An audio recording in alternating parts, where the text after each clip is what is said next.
What's up, Naiawa Nation? It's your boy Manny here. Welcome back to the Hoop Report, the NAIA Women's Basketball Podcast, episode number 53.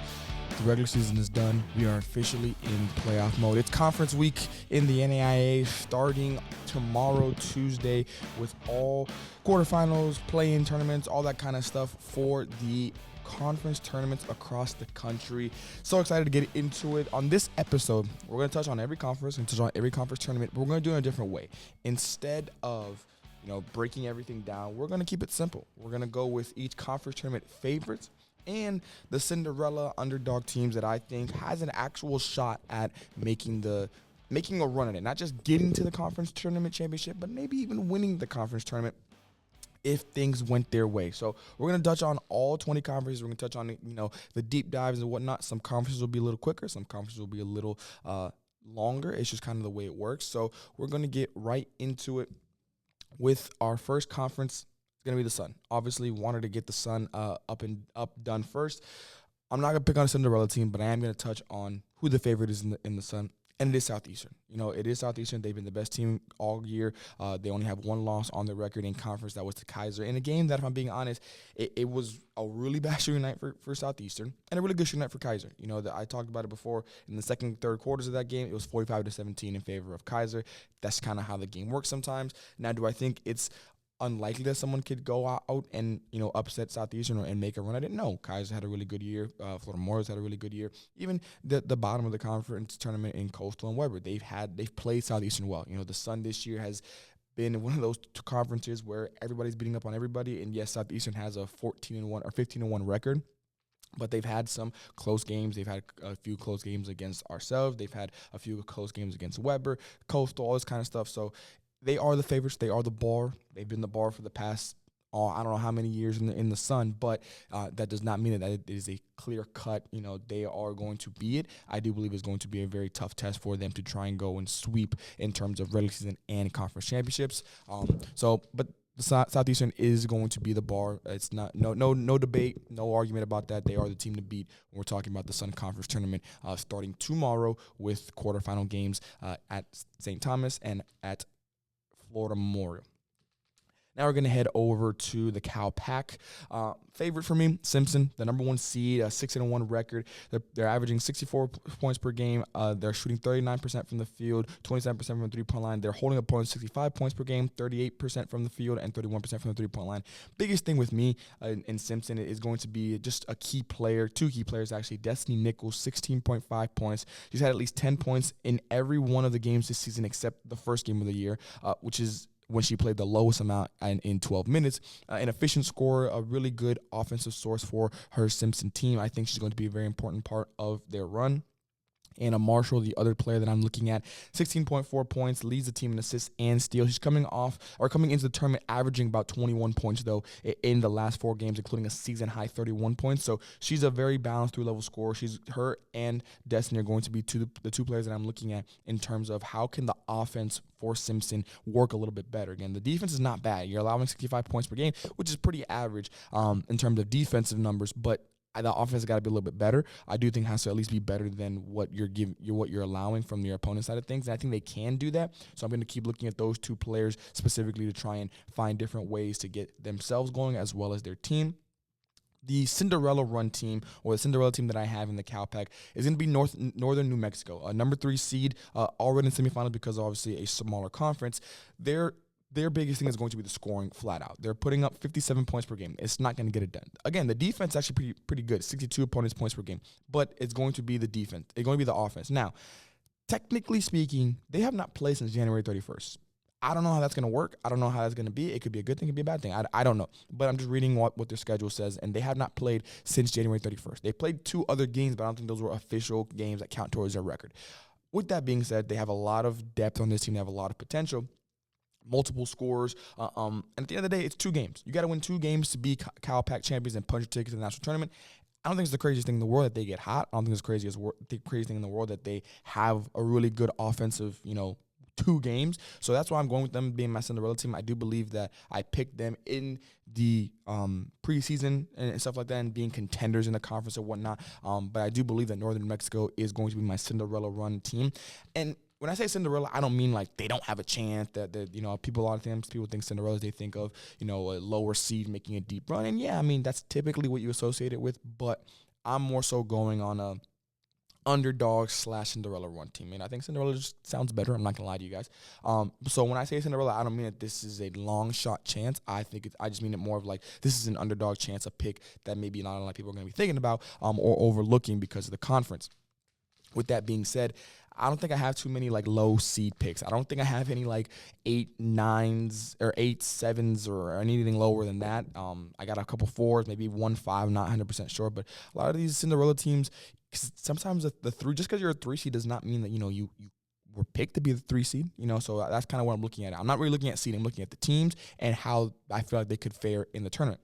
Going over to the SAC favorites, Langston, the number 1 seed. Now they are going into this 2-2, so they're not going into on the greatest footing in their last 4 games this season.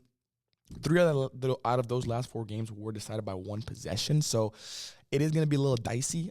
They're not going in, again, on the strongest footing, but you're going in regular season champions. You've already punched tickets to the national tournament, so that's done deal.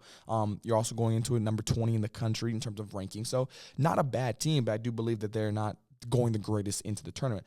They're averaging 68 points per game, holding opponents 64 opponents points per game. Last time they played Texas Wesleyan was this past week, and it was at home, and that was one of the games they lost in these last 4 games. So a very interesting aspect there between themselves and the Rams. But at the end of the day, this is a defensive team. You're holding opponents to 53 points per game. It's been one of those in these last 4 games. It's been one of those situations where this team is going to wear you down. The Langston Lions are going to be a defensive first team. They've been that all year. They've been one of the better defensive teams, especially in the SAC. When it comes to key players, I'm looking at Janiyah Tucker. She's put up 16 points per game, almost 41% from the field, almost 31% from a 3-point line. She's had at least 10 points in every game she's played this season. And I'm also looking at Araya Hunter, 13 points per game and averaging just under 4 assists at 3.7. She's an offensive general for this team. She's the only player on the team with over 100 assists and counting, obviously, as the season goes on. So I do believe that from a scoring standpoint, I'm looking at Tucker being that kind of go-to option.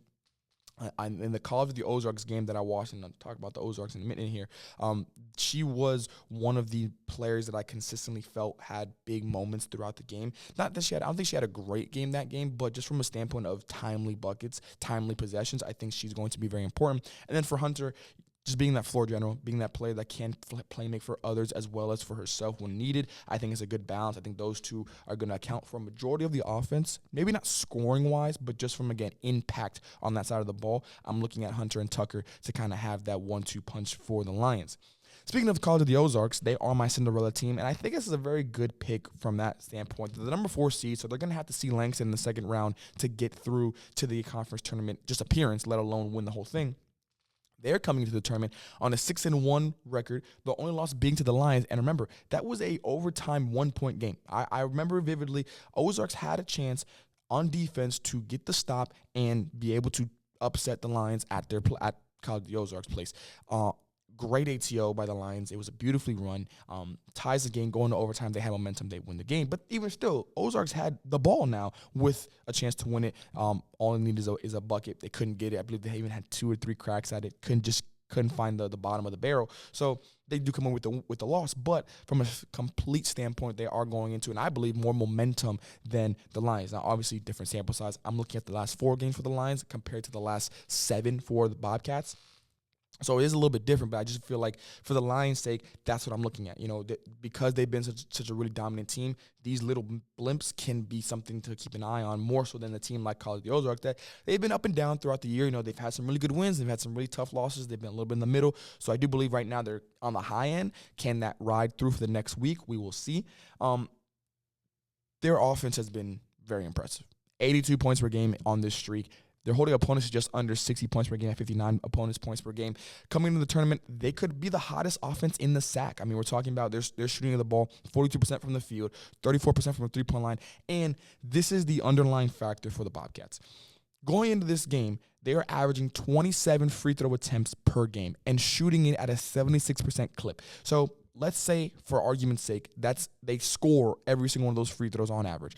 That's an extra 27 points that you're going to be playing, that you're getting every single night.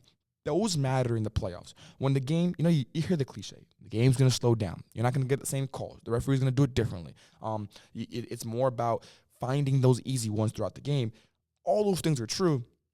So 27 extra points from the line, you can't beat that. Those are going to help too much. And in a game where, in a situation where you're playing against a Lions team, for example, that they're going to be handsy, they're going to be aggressive. Some referees might call it a little tighter, and now you're in the bonus quickly in each quarter.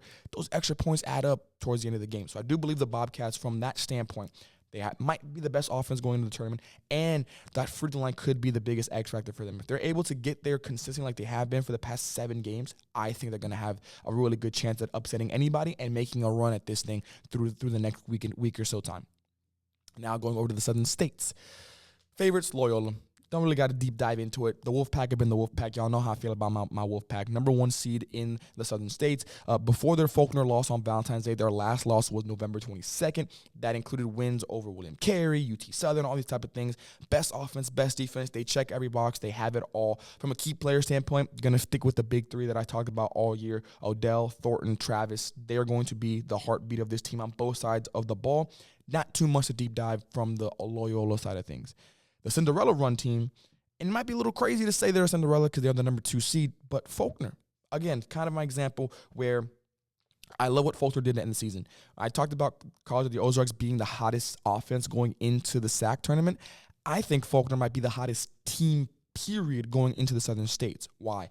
Just about maybe a week or so ago, they were looking at the 4th seed max. Like, I really did not. And again, this is nothing against Faulkner. I think they're a really good team. They deserve to be a national tournament team. I do think they're probably now they're going to be a really good chance being the number 2 seed.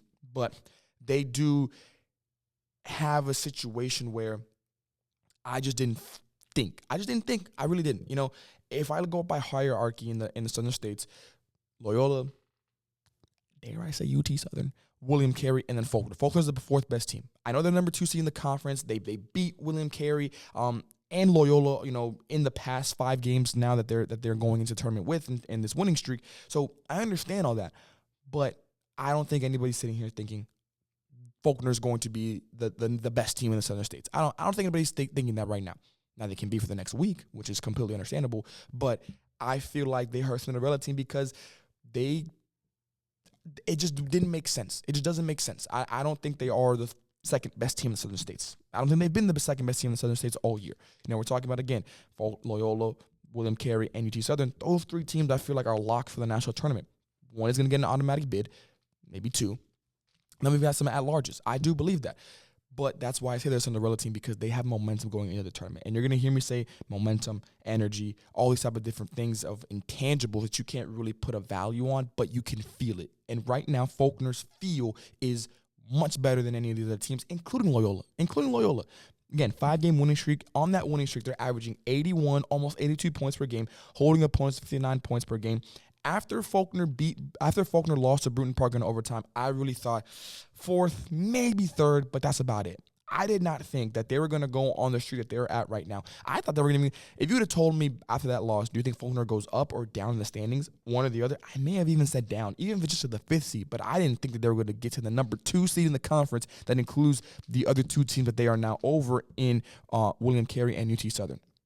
Very impressive run. Again, from a standpoint of feel, Faulkner feels really, really good. And remember, this is a conference that last year, Southern States, Blue Mountain Christian, from the 8th seed, ran the gauntlet and was able to get a national tournament bid and was a couple possessions away from upsetting that first-round matchup. I'm blanking on who it was, but I'm pretty sure it was – I'm not going to say who it was because I really don't know. But this is a conference that is known to be able to do these type of things.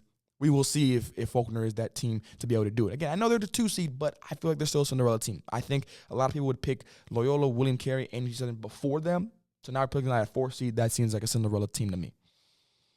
HBCU, going to be a little bit more of a quick hit conference here. I got my favorites with Oakwood. Y'all know how I feel about Oakwood. I think that they have been the best team in the HBCU conference as a whole. From a Cinderella standpoint, I'm looking at Philander Smith. You know, I feel like they give Oakwood some tough matchups. I feel like from a standpoint of the fact that the last time they played, it was only once, and Philander won.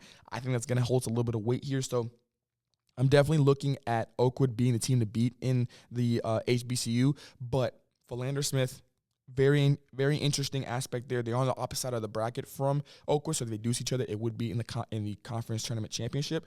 Very interesting to see how it plays out there, but I do have Oakwood being the team to beat for the HBCU Athletic Conference. Going over to the AAC, my favorite, the Buffs. Milligan, number 1 seed on a 7-game winning streak right now, including big wins over Reinhardt and Johnson. Biggest key for them is their defense. Their defense has been very, very impressive on this run. They've only allowed teams to score over 70 once on this streak. From a season standpoint, they're holding teams to 62 opponents' points per game, and they've only allowed teams to cross 78 times. Majority of those were non-conference games, and majority of those are teams that are probably going to be in the national tournament when it's all said and done. So very, very defense-first team that has earned the right to be in the national tournament already within the regular season championship in the AAC. Key players, I know if you've been following Milligan, you know the first name I'm going to say, Samaj Clark, 17 points per game, 9.1 rebounds. She's got 9 double-doubles, a triple-double this season. She is the presumed player of the year in the AAC. I just don't see anybody taking it away from her. The fact that the numbers and the winning is there checks both those boxes. She leads Milligan in almost every statistical category, but she does lead them in every major stats. I'm talking about steals, assists, points, rebounds, stuff like that. She leads them in all that. She is the heartbeat of this team. They will go as far as she takes them. However, there is also 2 other players that I think will impact how she can beat from a standpoint of points and offense, and they are Kenzie Campbell and Lexi Irvin. Floor spacing is what I think about with those 2 ladies. Why? Both of them, the arguably the 2 best 3-point shooters on their team, respectively. For Campbell, she's been a force all year, but she's doing it most of her damage from the mid-range, from the paint. She's not really doing it from the 3-point line. Not against her, but that's just how she plays. That is her game, which means she needs that space to operate in the free throw line area, elbow, short corner, block, stuff like that. Even on the wing to make quick moves off the bounce or off the catch, you got to have gaps to drive on. And how do you do that? You got to have floor spacers. Campbell leads the team in 3-point field goal attempts, while Irvin leads it in makes. Both are shooting over 30% from the 3-point line with almost over 100 attempts each, I believe. I think it's Clark who might be like 94. And then Irvin's crossed it already at Campbell's already at 100 attempts. Irvin's at 94 attempts. But they're both going to get over 100 by the end of the week. So their standpoint, that's what I'm looking at for those 2. Can they, especially if they're on the court at the same time, because now you've got shooters in each corner, you got shooters on both wings, you got to kind of locate these players who, am I thinking that they're going to go off? Maybe, cool, but I'm more so thinking about the gravity that they're going to create for them, for Clark to be able to operate, for a lot of the other players to be able to operate. Again, you as a shooter, yes, you want to hit every shot, you want to be on from a standpoint of knocking jumpers down, but I think the biggest asset that these shooters can take, and call it the Steph Curry rule if you want, but the spacing you create with your ability to shoot, not your shooting ability, but the ability that you can be able to shoot the ball, especially if you can do it from farther out. Obviously, it's going to create a lot more opportunities for your drivers, for your playmakers, for your downhill attackers to be able, and your post players to be able to be forces and be able to have room to operate in one-on-one coverage. Even doubles now, you can see them coming, as opposed to if they're already in the gap, if they're already on that midline, it's harder now for you to be able to catch, read, and then react, as opposed to being kind of under duress throughout the entire possession. So Milligan, my favorite team in the AAC. Now, from a Cinderella standpoint, another 4 seed, I'm looking at Pikeville, the Bears. The team has been up and down all season. They've dealt with a lot of different types of injuries and whatnot, but 2 things remain. They're the last team to beat Milligan, and they did it on the road, so they did it at Milligan. Very important thing to note there. And they have 4 10-plus point per game scorers and a very close one in Allie Stone, who can still provide huge moments throughout the season. This team that can just catch fire as a collective has that ability to run through a weekend, run through a week, being really, really, really good from an offensive standpoint. So I'm going to keep an eye on them. The only thing that I'm looking at for them is, again, can they outscore? They're going to outscore teams. I'm going to say this. They're going to outscore teams. But the defense is what I'm going to keep in the back of my mind from can it rise to the occasion. They gave up 90 to Montreat while putting up 86. You put up a great number, but you can't give up 90 to Montreat. And then when you talk about Reinhardt, they scored 60, but they gave up 81. I think Pikeville is a very good offensive team that can, have a nights where they put up 80 plus. They're going to average that 65 to 70 range, which is, again, winnable numbers. But you cannot allow teams to put up 81 and 90 in, I believe those games are pretty close, actually. And those are the only 2 games that they gave up in these past few weeks here where I was really not happy with what they were putting out on the court from a standpoint of the defensive effort. So offensively, I'm fine with them. I think offensively that the Bears are going to be okay. They have enough weapons to be able to get it done. Defensively, can they hunker down for not even a full 40, but 30 minutes, 20 minutes, 25, whatever the case is, to be able to get a big enough lead? Because then the offense is going to carry you. Let the defense got to get you the lead, and then I believe the offense will carry the rest of the night. Even if you're not shooting the ball the greatest or you're not having the most fluid offensive possessions, I think that they have enough scorers that could be able to, like, here's the ball, go get me a bucket late in the shot clock. Go get me the bucket when, we're not getting anything flowing from a team standpoint. You need to, at this time of the year, every coach is going to say the same thing. Continuity, play together, all that kind of stuff. And it's so true. But at the end of the day, you need your best players to play like your best players. You need your closers to be your closers. And you live and die on that hill. I'm going to win or lose this game, putting the ball in my best players' hands, putting the ball in my best playmakers' hands. We'll live with the results. We've been doing this for over 6 months now almost. You got to be able to do it for another week. That's what it comes down to. Your entire season can come down to this week. A lot of teams are not going to be playing after this week. Will you be one of them is the question. Now going over to the Crossroads League. My favorite. Obviously, you going back and forth, but y'all knew I was going with. I'm going Marion. Marion, best team all season. They've avenged their losses to St. Francis and Huntington in the past few weeks here to end Crossroads play. They did it in solid fashion. Some would even say dominant fashion. And you have the player of the year in Abby McNally. I don't know what else is to say for the Knights. Now, my Cinderella team. This is probably the most Cinderella team I have on this list. I may be drinking the Kool-Aid. I may be just kind of jumping the gun here. But gosh darn it, give me Bethel. Give me the Pilots. Give me Bethel. They are arguably the hottest team in the second half of the Crossroads League. They are the 6th seed, I believe. They are in the terms of the bracket. So for some of these Cinderella teams, I did think about, will you run into the first seed before the tournament championship? Bethel won't. Now, Bethel has not beaten Marion. Do I think Bethel can beat Marion? No, I don't. But for 40 minutes on one given Saturday, anything could happen. Championship Saturday is the real thing, y'all. Championship Saturday, Championship Monday, Championship Tuesday, whenever you use your championship day is. It's a real thing. So can Bethel get there? Listen to these numbers. Since January 31st, so pretty much since the month of February, the team is 5-2. Wins over Spring Arbor, Huntington, and Taylor. The losses were to St. Francis and Indiana Wesleyan, both in overtime and both by a combined 4 points. So you're talking about if Bethel had scored one bucket against St. Francis and they would have gotten 2 possessions, let's say, against Indiana Wesleyan, we're talking about Bethel being 7-0 with wins over Spring Arbor, Huntington, Taylor, St. Francis, and Indiana Wesleyan. Hold the phone here now. That resume is pretty impressive. I've heard people talk to me about, hey, will Bethel make the national tournament, whatever it is, at large? They got a real chance, y'all. I'm not going to lie. If they're one of those teams that if they have a good playoff run, if they get to the semifinals of the Crossroads, I think they get in. I do. And if they get to the championship game, I definitely think they get in because I think that resume now looks really impressive. Really impressive. So I'm very excited to see. Again, they haven't beaten Marion, but one thing I will say, they've beaten the other 3 teams on their side of the bracket all once. St. Francis, Spring Arbor, and Taylor. They've beaten them all once already. And it is really hard to beat a team 3 times. I don't care who you are that's won twice or that's lost twice. It's really hard to beat a team 3 times in one season. So there's the numbers standpoint are going in the favor of Bethel. I feel like they really are. 4 players that are over 10 points per game, 3 players with over 5 rebounds per game. A key player for me for Bethel, Mariah Claywell.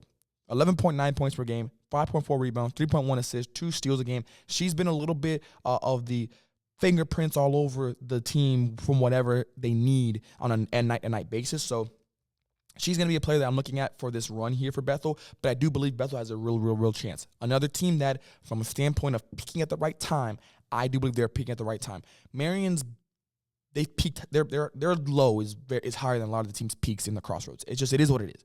But from a standpoint of peaking at the right time, I think Bethel is doing that across the Crossroads, including with Marion. Bethel is peaking at the right time. We'll see if that peak can hold for another week of the season.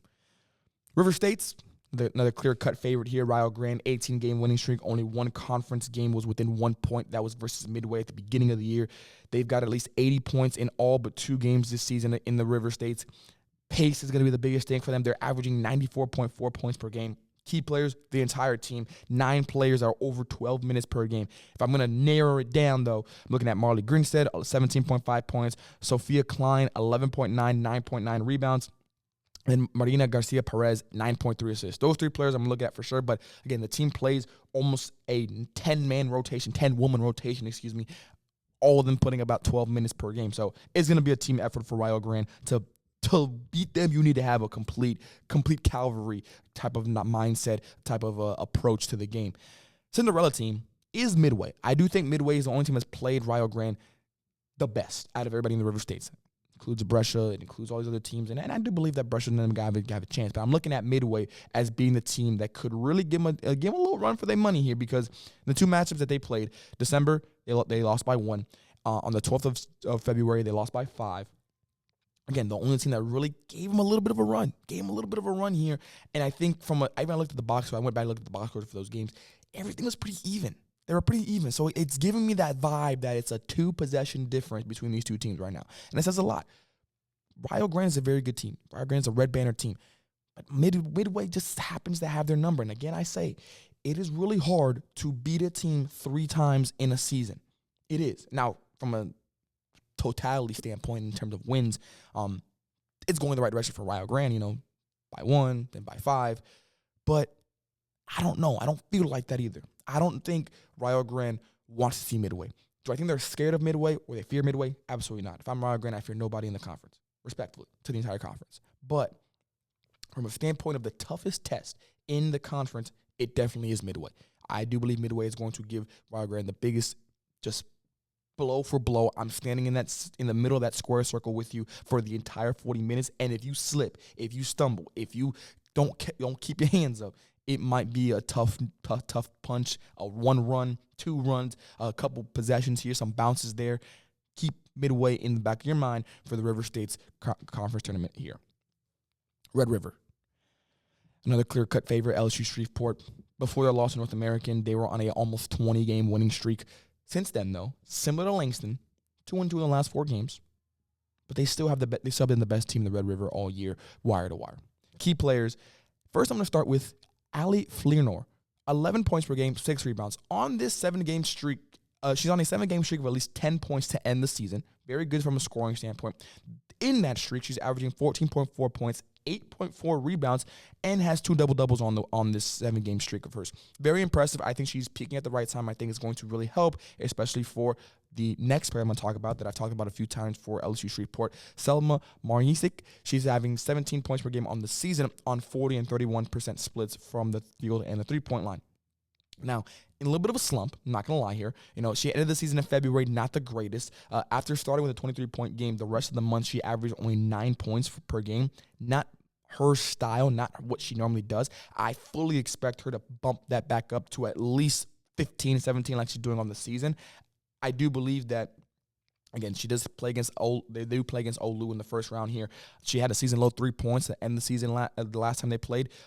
But I do believe that the 28 points that she gave Olu the first time is more of what I'm going to expect. Now, she's going to get a lot of attention. She's going to get a lot of, double teams here, some pressure there, 94 feet pressure at times probably. So I would not be surprised if her numbers are a little bit lower because of that attention. But now we go back to an Allie, and that's why I went with Allie first. I think she can benefit from if you're going to send a lot of attention to Salma, don't forget that I can beat you one-on-one too. I can go at it because now maybe I'm not going against your first or even second best defender. Maybe I'm going against your third or fourth best defender in the rotation.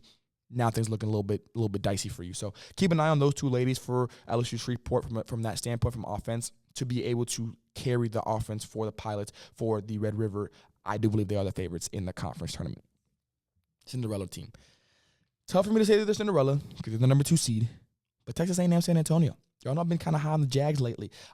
Being the second best team all year in the conference. I really do believe that. I think the Red River, you've got some really good teams in the middle of the pack there. LSUA, Xavier, Texarkana. I think Texarkana really, I was close to picking them. I really was. Something about that Texarkana team gives me a little bit of a raised eyebrow. But I went with A&M San Antonio coming in on a 3-game winning streak, including a win over LSU Shreveport. I think that was the biggest thing. I think if I was going to pick them because of the fact they had that game over LSU Shreveport, and the first time that they played was not a blowout by any stretch of the imagination. So they played them very well for that first time in the season.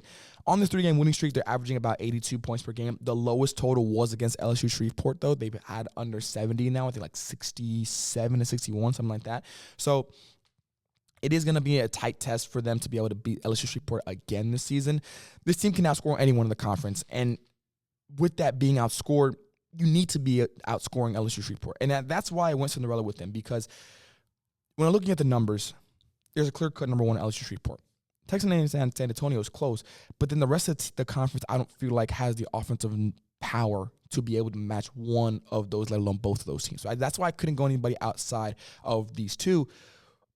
The question now becomes, can they do it defensively and slow down LSU Shreveport one more time to get a conference tournament appearance or title? I think that's where it's going to come down to. Defense for the Texas A&M San Antonio team, defense in the Red River, period. From an offensive standpoint, the rest of the conference got to try and match what they've been able to put up. But from a defensive standpoint, I think Texas A&M San Antonio has to do what LSU Shreveport can do, and that is make your life miserable on that side of the ball, make you have to work for every bucket, make you have to play defense at the shot clock. All type of things have to go in favor of Texas A&M San Antonio if they want to try and get the upset in the tournament. Mid-South. When it comes to favorites, y'all, I really didn't know what to go with. Could have gone Bethel, could have gone Freed-Hardeman. I could have gone both. I'm going to stick with my guns and go with one, and I'm going to go with Freed-Hardeman. The only reason I'm going with Freed-Hardeman, they beat Bethel first. Bethel got their get back, don't get me wrong, but they beat Bethel first. So I'm gonna let that. Now, when I tell y'all I was this close to going with Bethel, I really could have gone. If you want to go with Bethel, that's fine. I'm not going to hate you for it. As a matter of fact, maybe I'll go Bethel too. I'll go Bethel today. I'll go Freed-Hardeman tomorrow. I'll go Bethel. I don't know. But it's those two. Those two are the favorites in the Mid-South. The Cinderella team. I talked about them a few weeks ago. Lindsey Wilson Blue Raiders. My only concern with the Blue Raiders, did they peak too early? Because you go from a 5-game winning streak in beating 5-game winning streak being Georgetown, Cumberland of Kentucky, Cumberland of Tennessee, Campbellsville, and Freed-Hardeman, to losing 3 straight versus Bethel, Georgetown, and Cumberland of Kentucky. Not the best sway. And that's kind of been the story of this Lindsey Wilson team all year. Remember, they started top 25 to start the year. Then they lose to Georgia Gwinnett, which I'll get to in a moment here. Then they turn it around and they start winning some games again, and then they're back in the top 25. Again, they peak with that 5-game winning streak, or 5-game winning streak, including those 4 games. But then they're going to come back down. So this team is very up and down. Now, I do believe they're more, if you force me to pick, are they more the 5-game winning streak or the 3-game losing streak? They're more 5-game winning streak. I feel like they're closer to that than they are to the 3-game losing streak. But the question is, how much closer? You know, are they 40? Are they 60-40? Is it 75-25? Like, how close are they?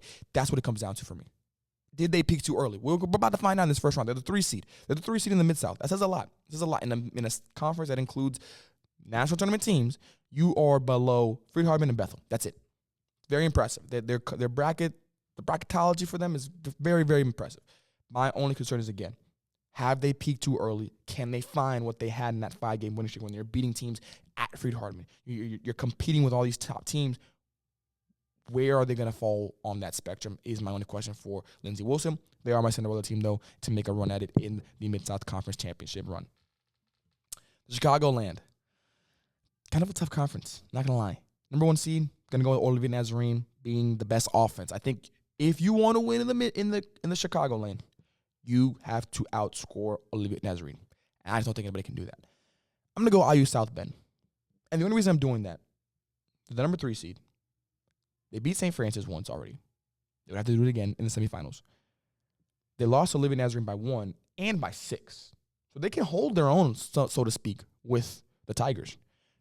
That's really what it is. I think it's a matchup thing. And it's hard for me to see, from a standpoint of some of these teams not being able to cross 90 on a regular basis, let alone 80, let alone 90, I should say. Olivia Nazarene averages over 90 a night. Even a bad shooting night for them is a great night for a lot of other teams. So this is strictly an offensive focused tournament. Can you go blow for Lazarine, or do they have an off night? Do the Tigers can't buy a bucket? They can't get anything to go. That's the only other way I see them kind of losing this tournament. I really do. Again, they've already punched a ticket to the national tournament. They will be there, but they want to get that sweep. And from an offensive standpoint, some could argue that they're one of the best in the country. One of the few teams that are putting up 90 a night. So you beat the Tigers, you got to outscore them. I'm going IU South Bend because they played them pretty well in their season series, and they've already beaten St. Francis once. So we will see how it goes. But it's going to be a tough sell for anybody to tell me that the Tigers won't win the Chicagoland Conference Championship in the tournament world as well. Going to the WAC now. Again, it's clear cut number one, Indiana Tech, the number one seed, best team in the conference. I don't really got to touch too much on it. They did have a tough loss to Siena Heights, but it's more about Siena Heights. I respect that win for Heights.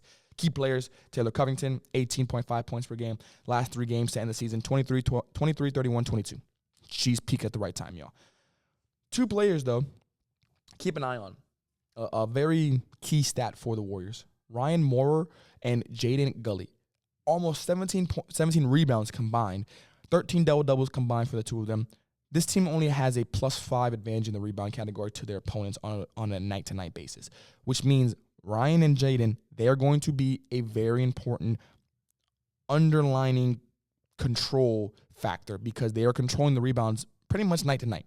If they don't have a good rebounding night, if they get into foul trouble, they can't be out there on the court to clean up the defensive rebounds, to force teams into one shot only, and then give their team some extra opportunities on the offense side of the ball. The Tech Warriors have already lost a few teams against Siena Heights, Rochester Christian. They've lost some few games here. So it's not that they're unbeatable. I do believe that they're the toughest team to beat in the conference, but they're not unbeatable. And I think that if they don't control the rebound battle on a night-to-night basis in the tournament, it will get them at one point. It will. Now where? I don't know where, but I do think it could get them. With that being said, my Cinderella team, Rochester Christian. Upset specialists. They've got 2 impressive upsets on their resume. One of them being Indiana Tech at the beginning of the year, and the other one being Carroll, about midway in the wintertime. That's the only reason I had them. Because I do believe Lourdes has a good chance. Aquinas has had a good chance. Cleary might be able to make a little run at it, but I think Rochester Christian already doing it once gives them that boost, and if they did it outside of conference, also gives them that boost from a mental standpoint. A lot of the stuff that I talked about this year or this week already. Or going into this week, I should say, the mental battle is going to be the biggest thing. No one's 100% in the country. Everybody's got a bruise, knack, whatever the case is. It's going to be about mentally, can you lock in and be able to focus for 1 week? Nothing else matters but you, your teammates, the program, and this basketball court, especially during the night times. Can you mentally lock in and be able to weather everything else that's going on in your life, off the court, all that type of stuff, for 40 minutes, multiple times throughout the week, depending on where you are in the seedings, and be able to come up with a win? I think Rochester Christian has already done that throughout the season. Now they got to do it in 1 week, and I think that they have the best opportunity to do that. So I'm going to go with Rochester Christian as my Cinderella team in the WAC. Frontier, Dakota State, best team in the conference all year. Key players. You can go back to my interview with Coach David Moe, Tabor Teal. A lot of the team is going to be focused on her. So Dakota State, we've already interviewed their head coach. So if you guys want to talk a little bit more about that, go back to the previous video to listen to that conversation. Great conversation with Coach. Cinderella team, though, Carroll. They beat DSU once earlier this season. I think that loss of Valley City was actually the best thing that ever happened to them. Why? Because now they have that chip on their shoulder of like, whoa, we're good. We're really solid. They've had some up and down season as well, especially at the beginning of the year. They kind of right the ship a little bit towards the end. But they cannot get complacent, so to speak. So for Carroll, key players, Willa Albrecht, 15.9 points per game, is averaging that in the last 8 games alone, so she's peaking at a really good time. Then we've got Kenzie Allen, 9 points per game. Before last game versus Mayville, she was averaging 13.8 points per game. Jillian Kanduch, 9.9 points per game. During January, she was up to 11, but in February, kind of dipped a little bit. Besides her 22 points versus Valley City, which is the only time she had over 10 points in the month, she was averaging about 9.4. So still around her numbers, but I think she's got to get a little bit more to that 22 points than the 9-point average for the month. So those are 3 ladies I'm looking at. Again, I think Willa's going to have a really good tournament, but I'm looking at Kenzie and Jillian trying to get over that hump, be a 10-point per game scorer in the tournament, and I guarantee you Carroll gives them a good shot. Gives Carroll a good shot to get to the conference championship game, and then, hey, 40 minutes. We'll see what can happen. The funnest and toughest conferences that I've had to cover this year, Cascade. Talking about Eastern Oregon, number 2 seed. Cinderella, College of Idaho, number 4 seed. I got nothing for y'all. I think this is going to be a conference that anybody can win, anybody can lose. I really don't have anything to tell y'all.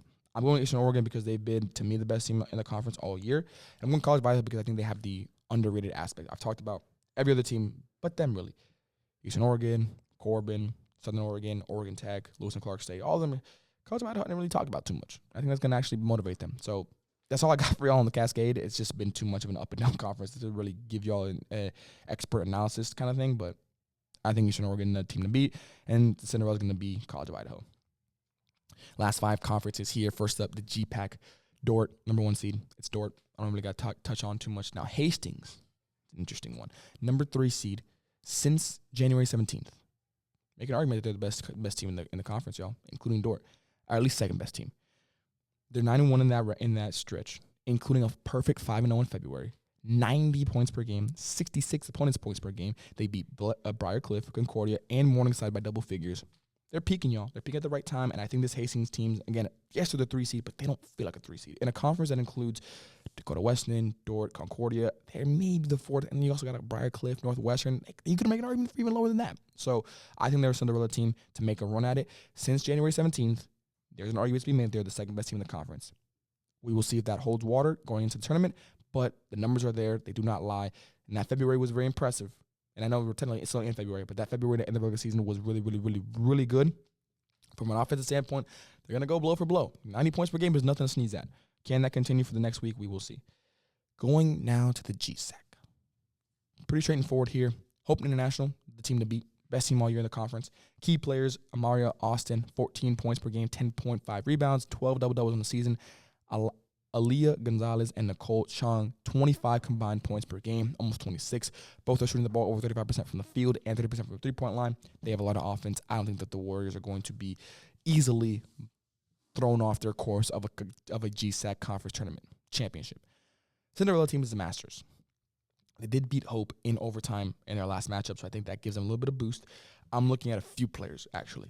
Chloe Adubo, Ali Miller, Ali Van Kooten, and Isabella Forker, 53.8 points per game in that combination. Now, specifically looking at Van Kooten, 13 double-doubles, controlling the paint. Hope likes to control the paint. They only put up about 5 made threes per game, so it's going to be a situation where if they do not have a consistent inside presence, I don't know if they're going to be able to win some of these games.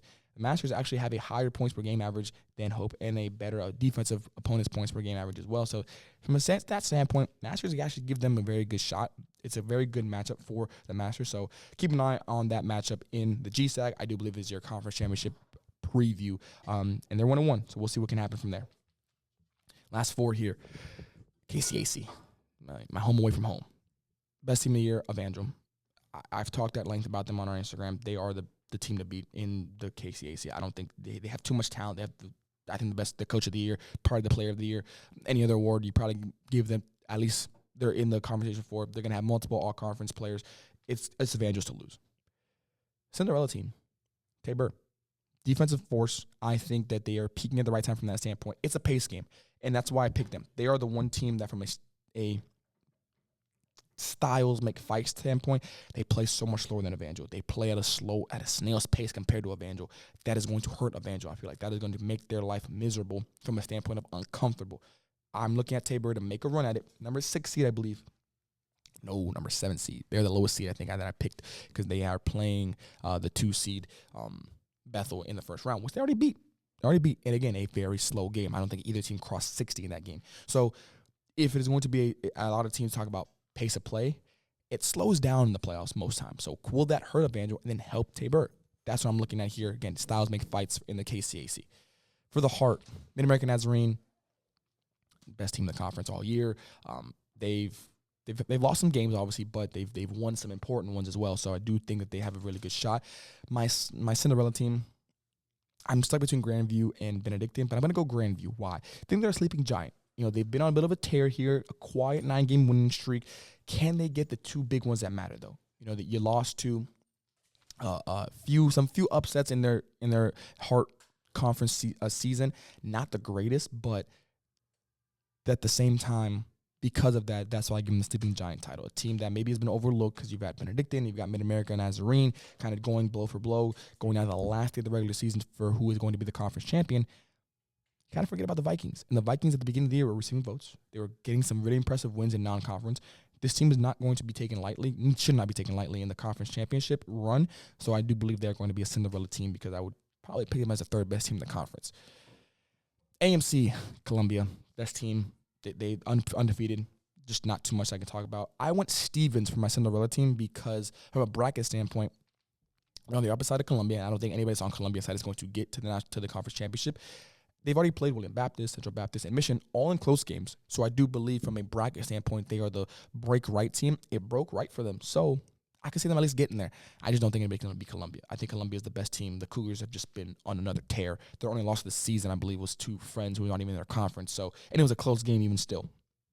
This team is going to be too tough for me to pick anybody against them, but I would go Stevens because from a bracket standpoint, they have a favorable matchup, favorable ride to get to the conference championship. And again, 40 minutes once you get there. We'll see what happens.